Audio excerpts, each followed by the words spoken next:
Okay,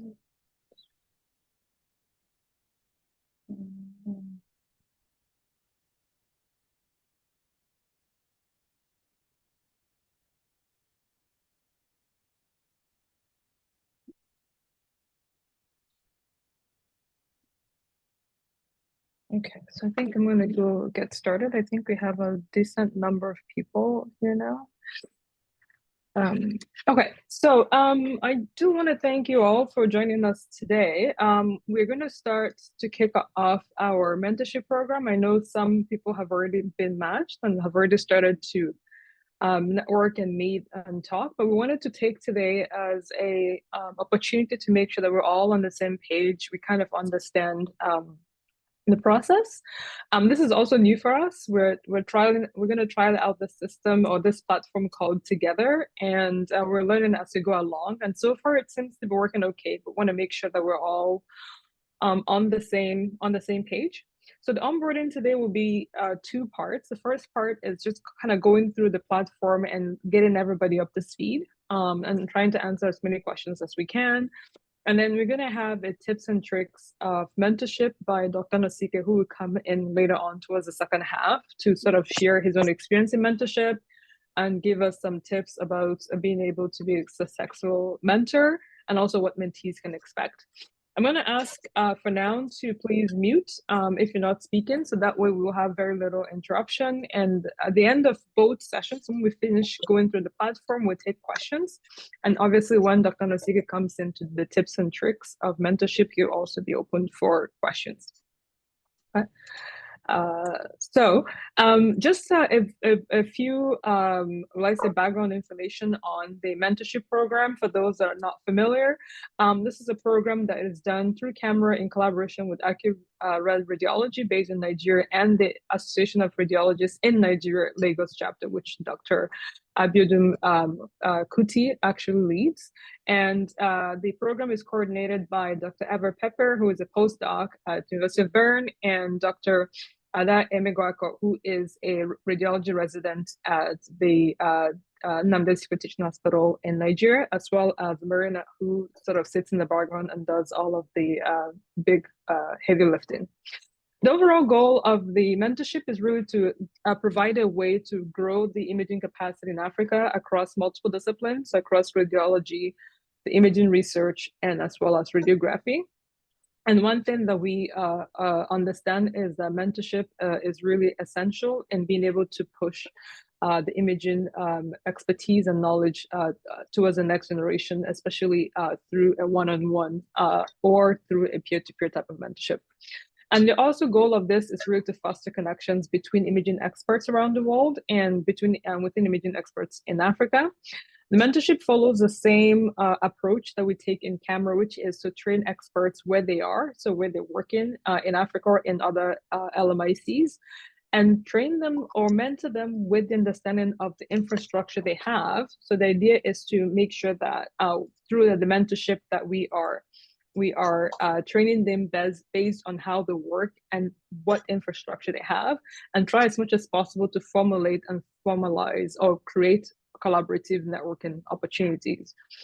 The mentorship program is essentially sort of structured in the where mentees can get advice, get direction, coaching, support, pretty much all that we expect from mentoring program, motivation and training. And that training is very critical. And I'll talk about how we've integrated it into this program.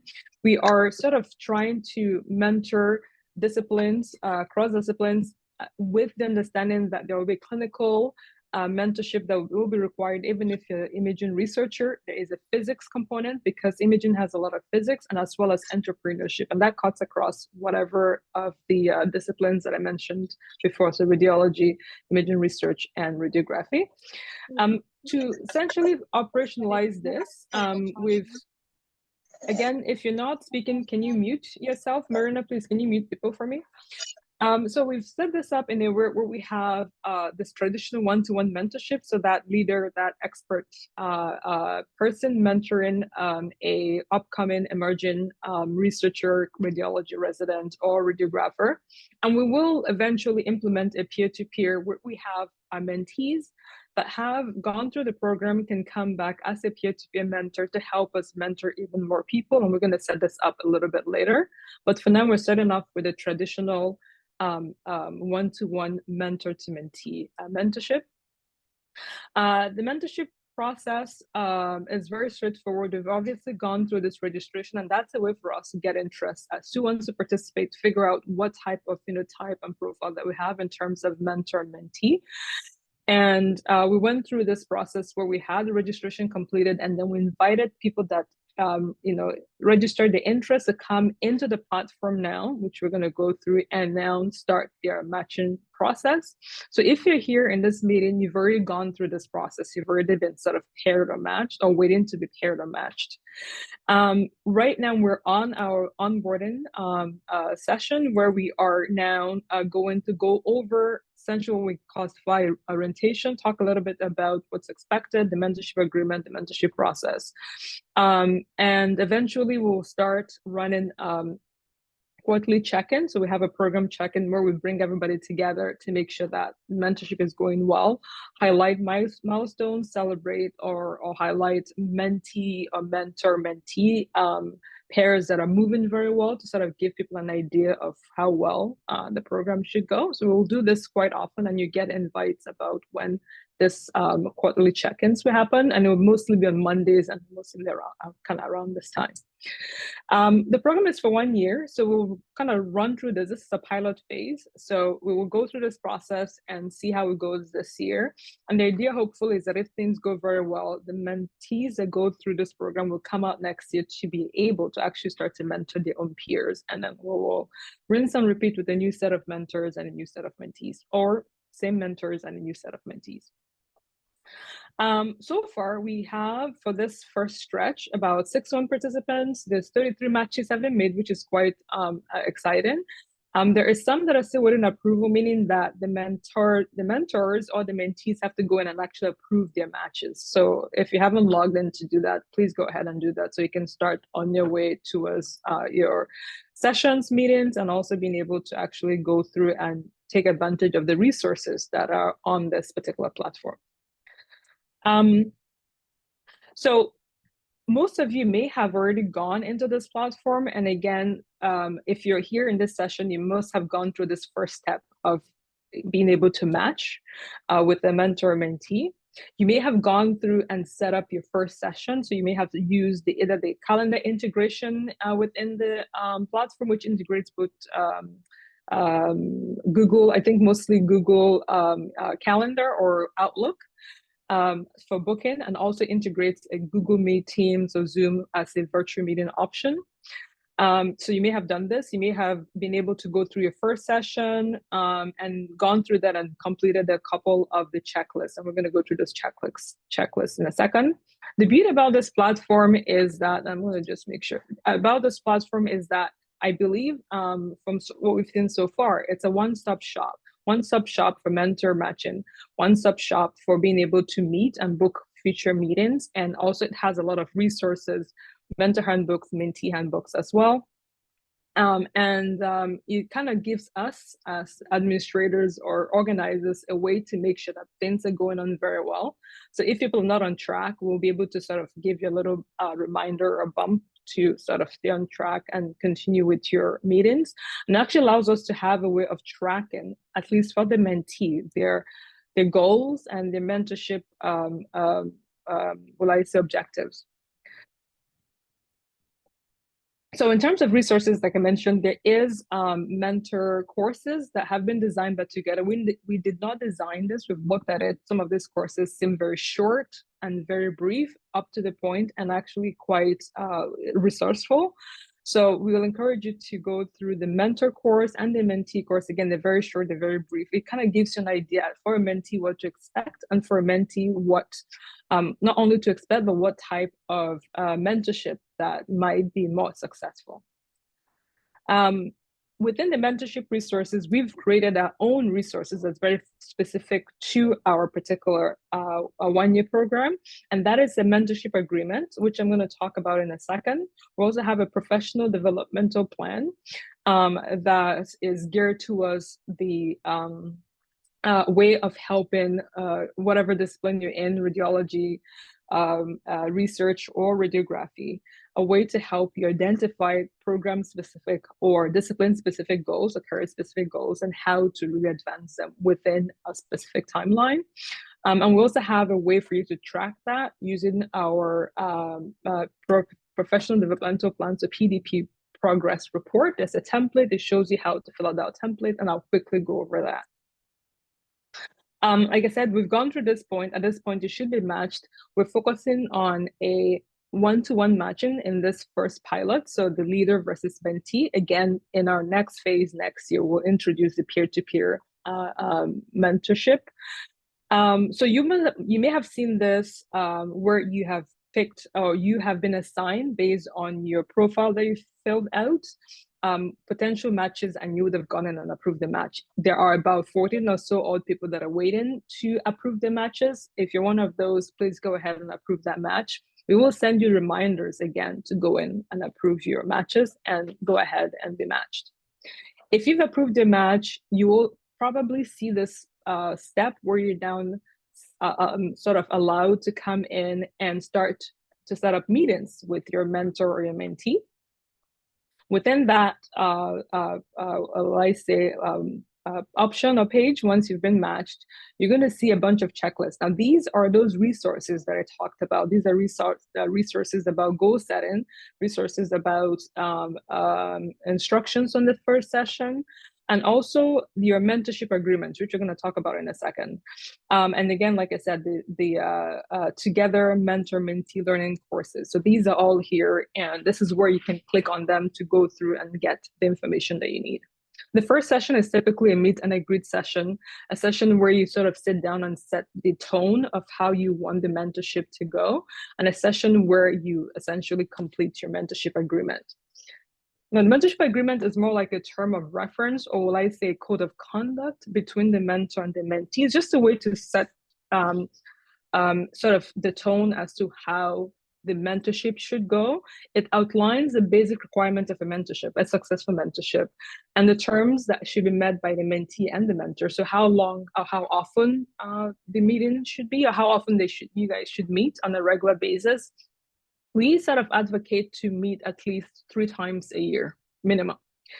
It also gives you information about your professional developmental plan, what it is, how to use it, how often to complete it, program check-in, the seminar participation for mentees, and essentially, basic code of conduct, respect, confidentiality. So that's what the agreement is. And the understanding is that the mentor and the mentee will work together to understand and review it, and then essentially just kind of assign it.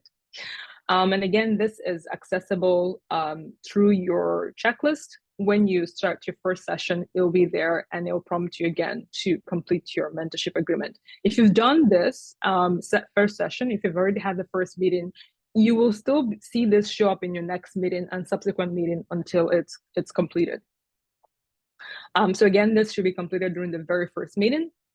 Once you've done the first meeting, you've done your meet and greet, you've set the tone. The next session where the mentor and the mentee meet is where you actually start to set the goal of the mentee, and also what the mentor expects from the mentee in terms of building trust between the two, mapping out the mentee's professional developmental plan.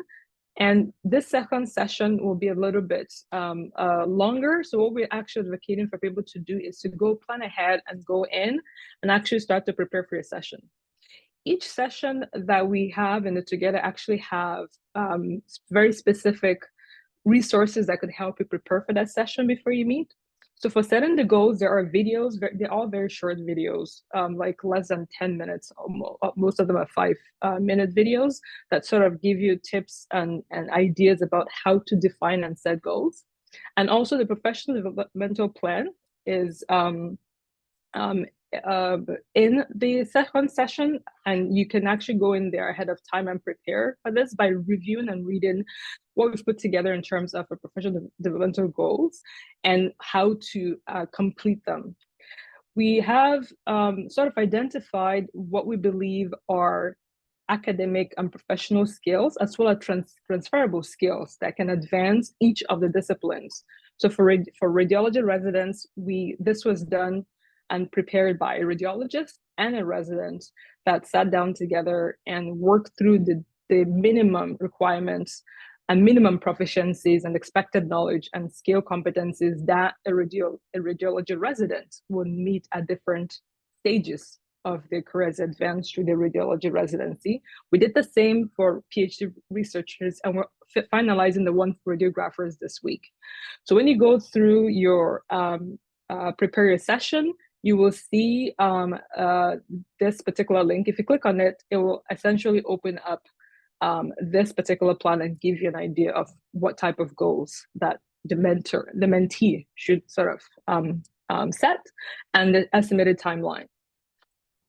In terms of now being able to track those goals, what we recommend is that in your second session where you're defining the goals, you sit down with your mentor, and then you start to define very specific goals from this particular goal list, if you want to call it that, a list of goals, a list of targets. We think it's best to use a SMART approach, so the specific, measurable, achievable, relevant, time-bound approach, to be able to track your progress, because that allows you to specifically identify one of these goals, identify how you're going to track and measure that this goal is being achieved, what skills are required to achieve that particular goal. For example, if it's gain proficiency in medical imaging physics for radiologists, you can define one very specific one, which is to complete training modules for physics of ultrasound. And how are you going to do that? Where am I going to get? How are you going to measure that you've been able to complete that particular goal? What skills are required? How relevant is some of these skills to the particular goal you want to meet, and how realistic is it within the time frame that you were supposed to complete that for your particular career, and also within the time frame of the 1 year of the program. And at the very end, essentially the idea is to summarize using the SMART approach, how you've essentially met that particular goal. The first session, the idea is to sit down and identify that particular goal and how you're going to measure it, how you're going to achieve it in terms of the skills that you're going to target, how that's relevant, time bound. All the subsequent sessions that you have will now be you just working with your mentor to now track the progress of you now completing that particular goal.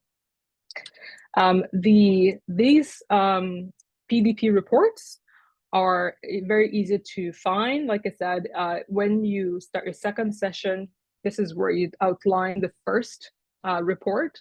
All the subsequent sessions will have PDP reports. We only need 3 reports throughout the whole year. And that's just, again, to track your progress. By the end of the program, you have a final sort of like a portfolio where you've got it and been able to see how well you've been able to meet one of your career, or 2 or 3 of your career developmental goals. So I'm going to stop here because, again, this is just a quick run through as to how to use the platform and essentially a little bit of what to expect. I think by now, most of you should have matched and scheduled your first meeting, had your first meeting. Some of you may have completed the mentorship course. Again, I encourage you to do that. They're very short. And probably you would have signed the mentorship agreement. If not, it's there. And you'll be prompted to do that. Hopefully not after your 3rd meeting, because at that particular point, it may not be a good idea. And if you've had your first session, your second session should be where you work on this professional developmental plan to outline the goals for the for the mentee, and essentially to work through that throughout the whole year. I'm going to stop for questions before we turn it over to Dr. Nosika to give us a bit of a question on tips and tricks. We can also pull up, let me see here, I could also pull up the platform to give an idea of sort of how to do this. Let me just make sure I'm as a user. Yes, just a user. Okay, so I think if you sign into the platform, you see something that looks like this. I am a mentor and I have 3 mentees. I'm going to use one of my mentees as an example. We've already met, we've already had the first session, but here are some of the checklists that still have to be completed. At the end of each session, you're asked to give a feedback. That's optional. We encourage that if you can. So if you click on, for example, read and sign the mentorship agreement, it's here. If we've done it, you mark complete and it's gone. Well, I haven't done it yet with Abbas, so we'll do it in the next session.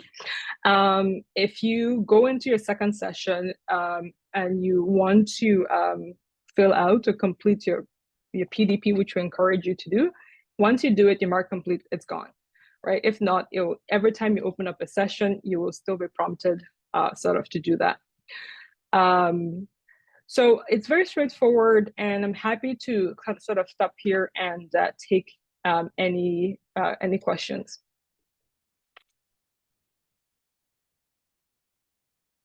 There was one question in the chat. Well, two people saying that they don't have a mentor yet.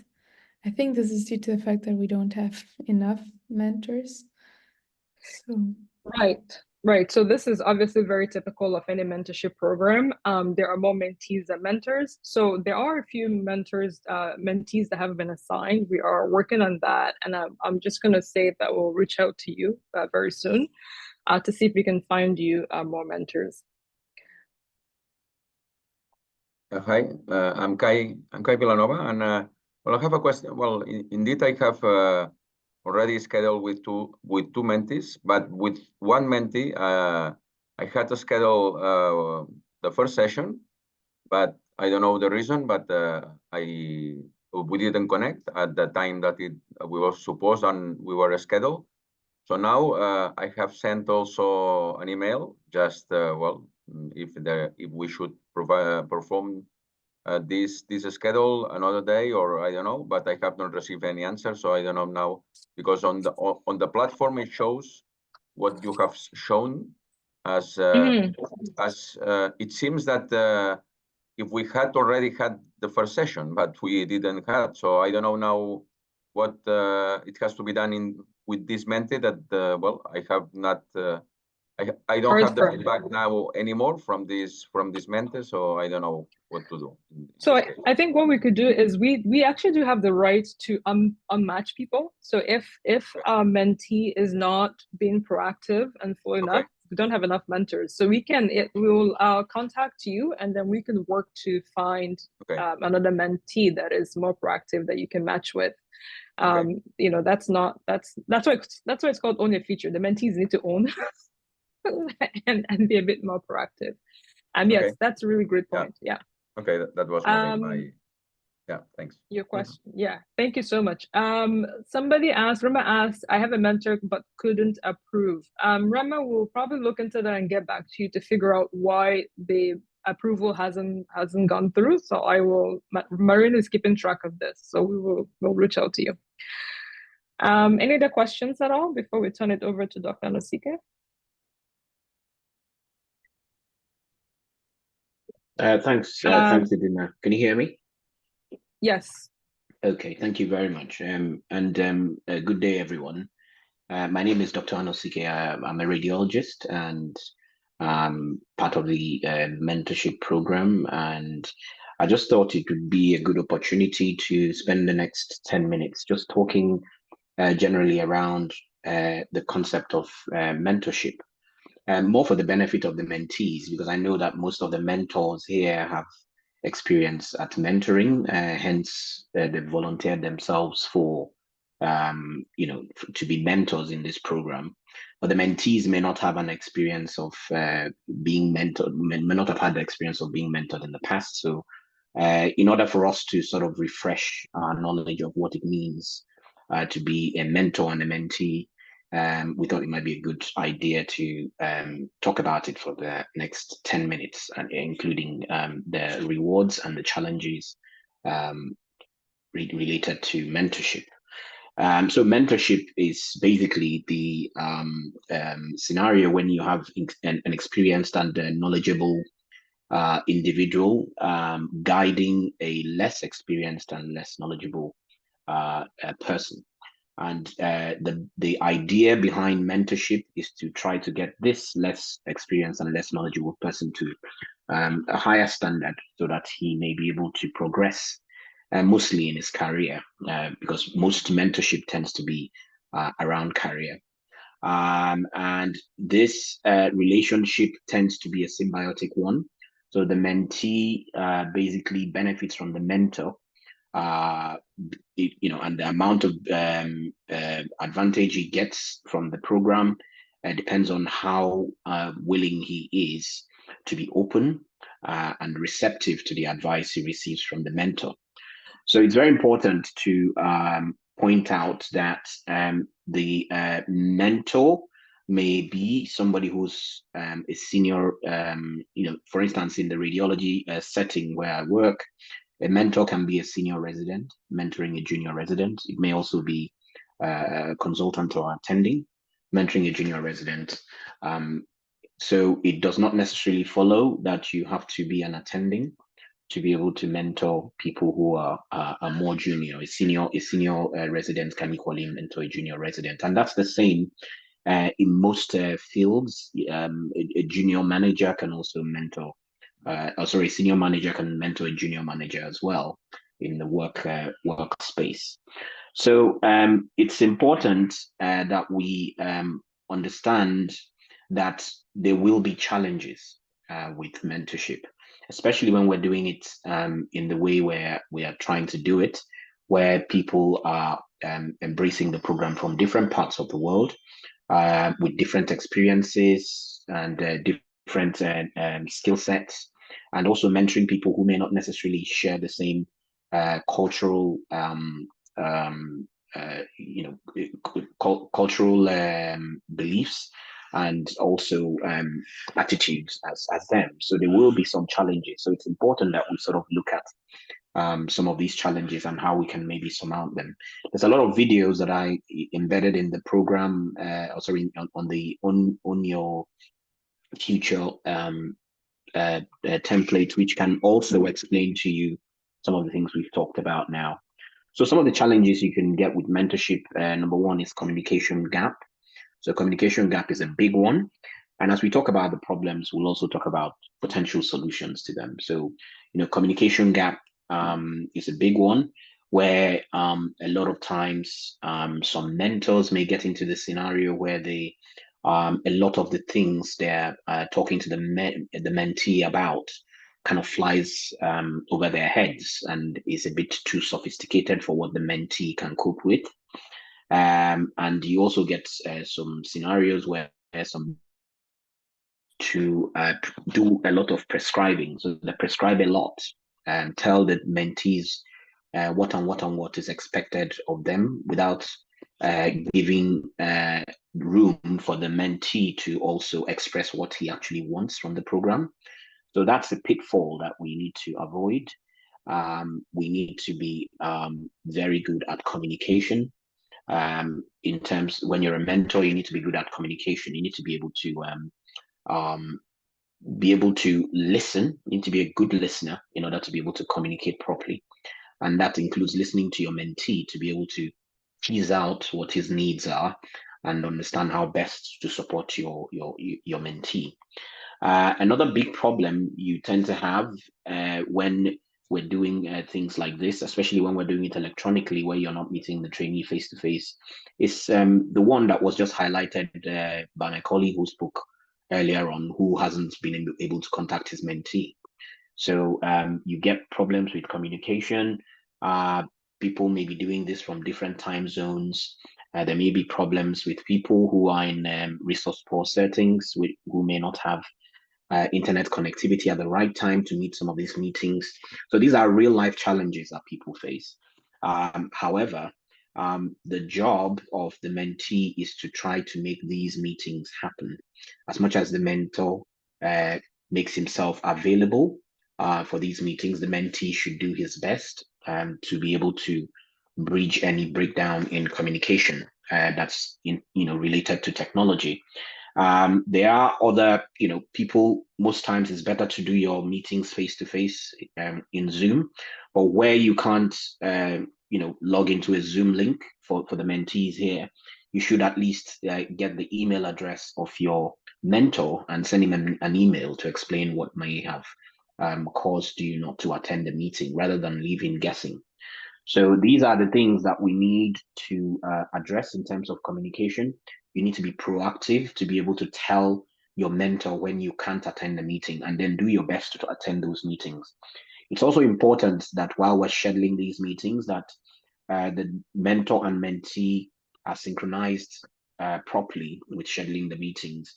And what I've found that works very well with me and my mentees in the past is to schedule it at the same time. Literally, I put the calendar meet into my phone or my smart device, whatever I have at the time, and I ping an email straight to the trainee so that there is no excuse of him saying he didn't get the link. So I send him the link and I wait for him to acknowledge that he's received it. And then that way we are both in sync and we have it in our calendars and we're sure that meeting would hold. So those are little tips we try to, that you could implement to try to make sure that some of these meetings hold. But we're aware that even with the best will in the world, that some of these things still fall apart. But all you can do is to try to make sure that most of these check-ins are done at the right time, so that the program can continue to run smoothly. A second challenge you have when you're doing mentorship programs is a mismatch of expectations.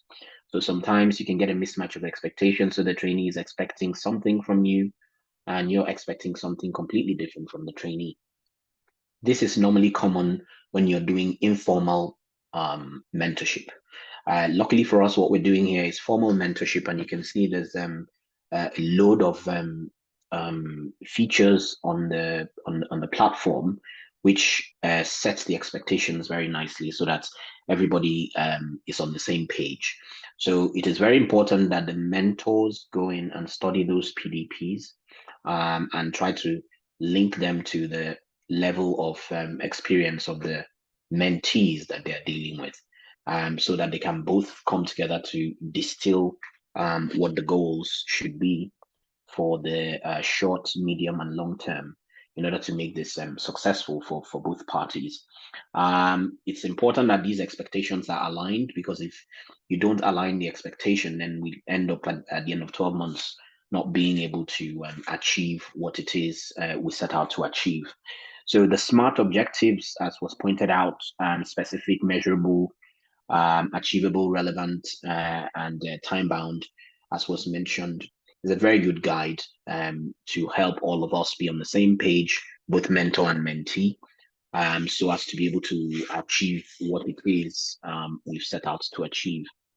The final one is time constraints. Time constraints is a problem for everybody in the modern world. Everybody's rushing about from one thing to another, so we all have very busy schedules, and it can be more challenging to be able to sit down and hold meetings.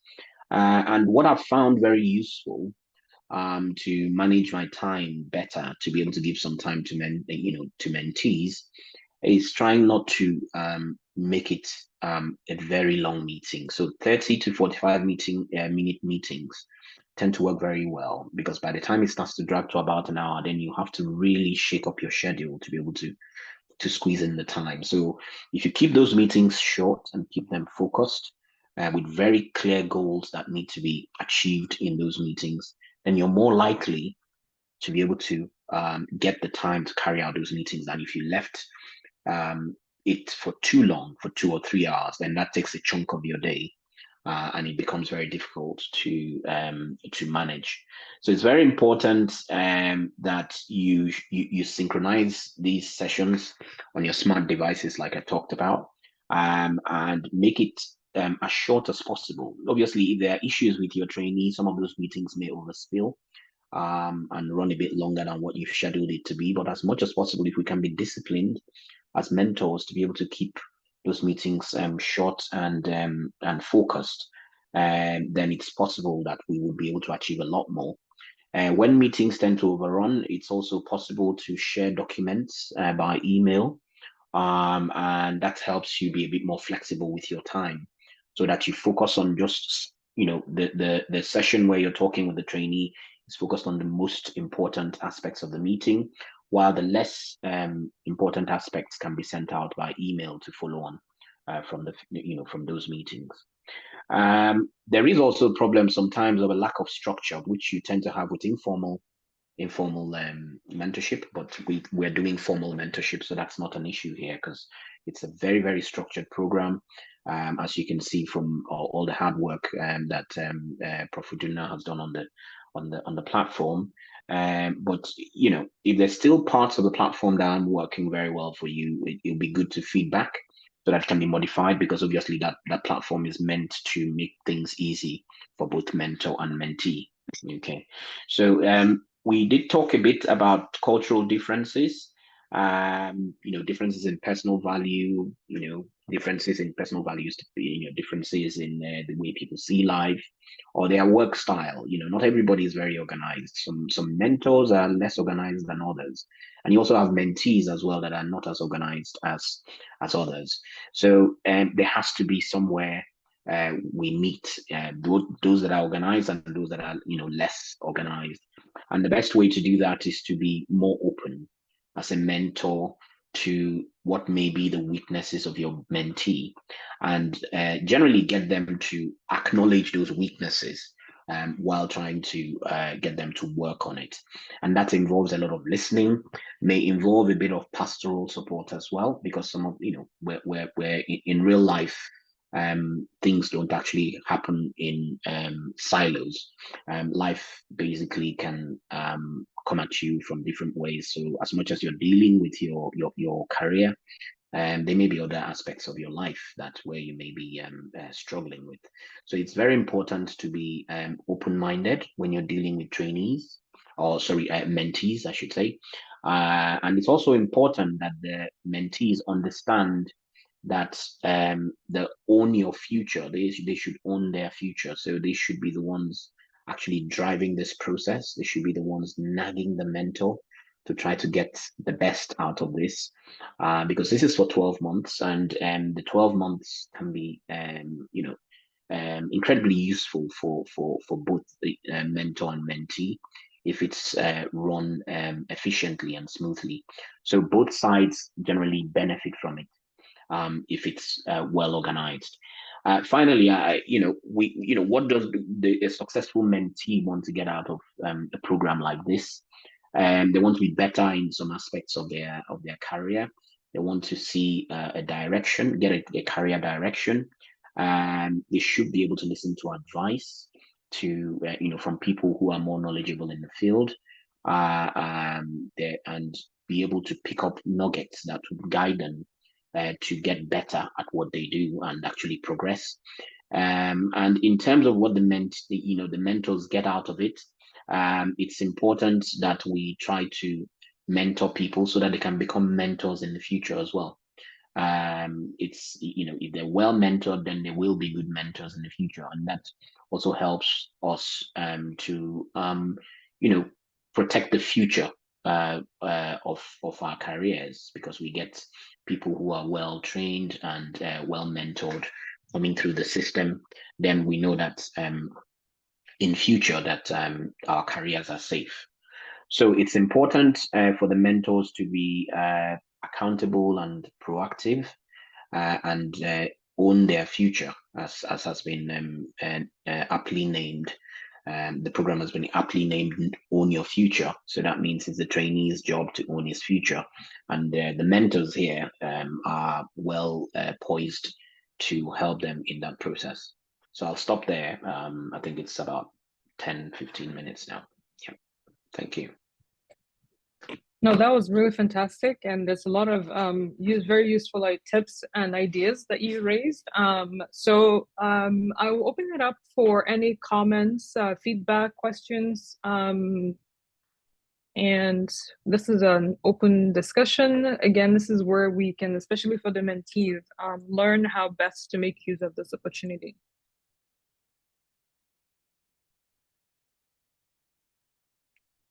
Dr. Kai, do you have anything to add?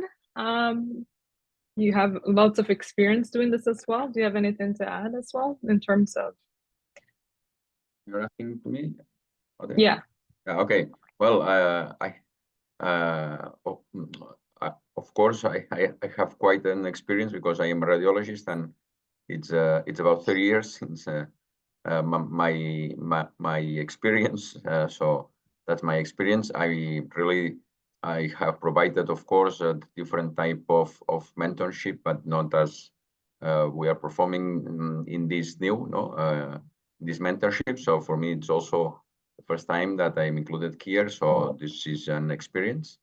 And well, this is just, for instance, tomorrow I have my first session with my mentee. On Thursday, I have the first session on another mentee. So that's the starting, and that was very good. All these tips that it was described. So I think this is how we are going to perform in this following year. So much expecting on this mentorship. Thanks. Thank you so much for being part of this. We're really happy to have people like yourself with extensive experience, and that will also help shape the program. So if there's any feedback or any feedback, even questions or criticism, we're really open to that because we want to make this better as we progressively move along in the program. Eva, anything you'd like to add? No, I want to thank you again also for this really nice overview. I personally have supervised a lot of master and bachelor students, especially in the field of physics. So I've never done a mentorship program as a mentor, also like this in international, but also in which you see your mentee just, let's say, once a month. I think I'm also curious to see how that goes. Like that will be an experience, because usually for my students, I see them at least once a week, or sometimes even every day. So I'm very close to how that goes, and I've really made a lot of very good experience in mentoring students. So for me, that will also be like a new part of it. And also, of course, since this is the first time that this program happens, I'm very curious to see how it goes, and if we can, let's say, check in once a month or every 3 months, yeah, just to see how everyone is doing. So I'm also very curious to hear that. Yeah, thank you very much. I mean, that's great. For me, I have the same experience with my students. I see them very often. So this is a very unique experience to try mentorship a little bit different, where even though you don't see your mentees that often, but I think, as Dr. Nasika said, if we all follow the formalized processes we have here and make use of the best time when we meet, it's more quality than quantity, I guess. So I'm also curious to see how it goes with the quality version of it. Yeah. I think Dr. Chinasa have raised her hand. You can unmute yourself and ask your question and make a comment. Okay. Good evening, everyone. It's evening over here. My name is Chinasa Kalaiwo. First of all, I just want to say thank you for the opportunity to be part of this mentorship program. This is actually a first for me, so I'm also curious to also see how it goes. So I'll say thank you once again for the opportunity. So will I say there are questions? I'm just thinking, since this is like the onboarding of all the and mentors, just my 32, but we're listening. I'm just thinking, is it possible that maybe over time, aside the mentors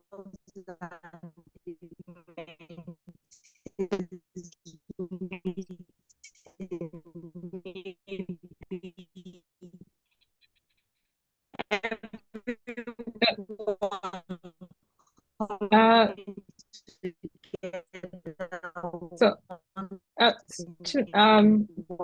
Dr. Chinasa, we're not able to hear you. You're breaking up.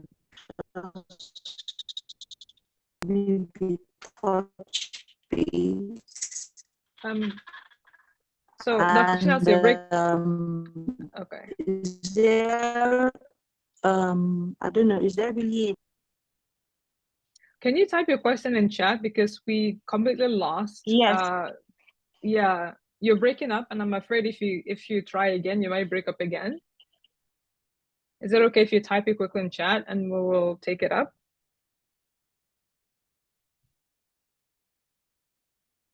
Yeah, okay, she's doing that. That's fantastic. That's great.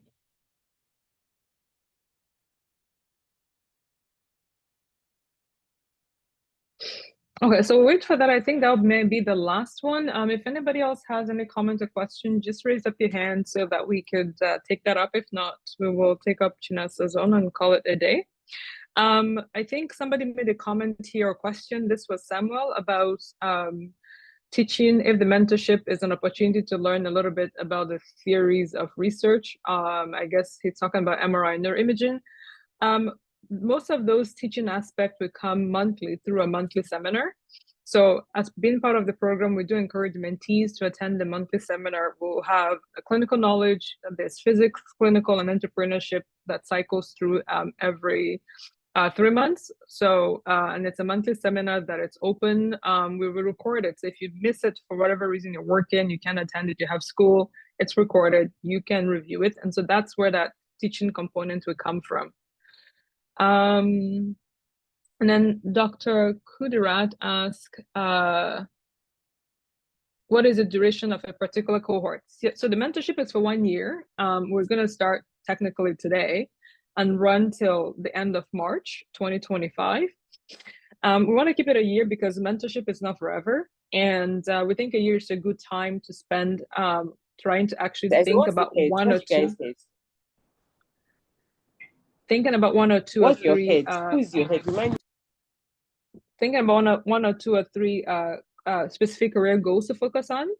So it's time bound, it's only for 1 year, and you can come back next year and, you know, as the program progresses and we have more mentors and take on your second phase or second goal or second stage of your career. So if you're a resident and you're in, you know, year 1 or year 2, moving on to year 3, year 4, that's also something that we can do next year. Obviously with mentorship, with mentors being available.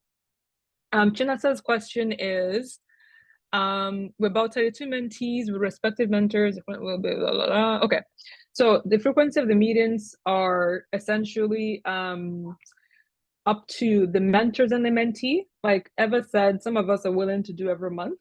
Some of us don't have that particular bandwidth.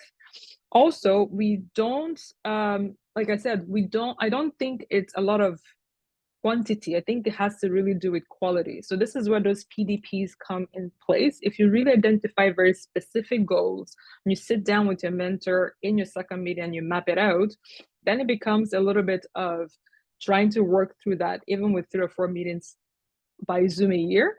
A lot of data meetings can happen on WhatsApp, like you said, or through email, like Dr. Nasike said. So it's not, you know, the frequency of the meeting depends on each mentor, but we want to at least have 3 or 4 meetings a year minimum between mentors and mentees. I don't know if that answers your question. Okay, thank you. I think we got that all covered. Dr. Nasike, is there anything else that we should? No, I think you run through it. Yeah, I can't think of anything else. Perfect. Marina, anything else that we're missing that we should cover? No, I think we've gone through everything. Okay, thank you. So you'll be getting regular emails from us, emails about the seminar for the mentees to attend. And if you're not progressive in the sense that you're missing some of your timelines or some of your checklists, you get reminder emails from us, just telling you to fill out your PDP or fill out your mentorship agreement or stuff like that. When we have our quarterly check-in, you also get an email just to remind you with a Zoom link and when that is. Any meeting that we have in terms of seminars, monthly seminars, or program check-in would be on Mondays and typically be around this time. And this time is chosen because most of the residents and the radiologists tend to be home in West Africa or in Africa around this time. So for the students or the radiographers, we've sort of had to weight it towards that particular time. So this is fantastic. I'm excited. I will say, let's go ahead and start mentoring. If you have any issues with the platform, send us an email. We're happy to help and navigate that with you. We're happy to even sit down during a Zoom meeting to, you know, to guide you through it. And we're really looking forward to your feedback and to seeing you guys next month at the seminar and in 3 months at the monthly quarterly check-in. Okay, thank you very much. Thank you, Dr. Nasike. That was really good. Thank you. Thank you very much. Thank you. Okay. Bye.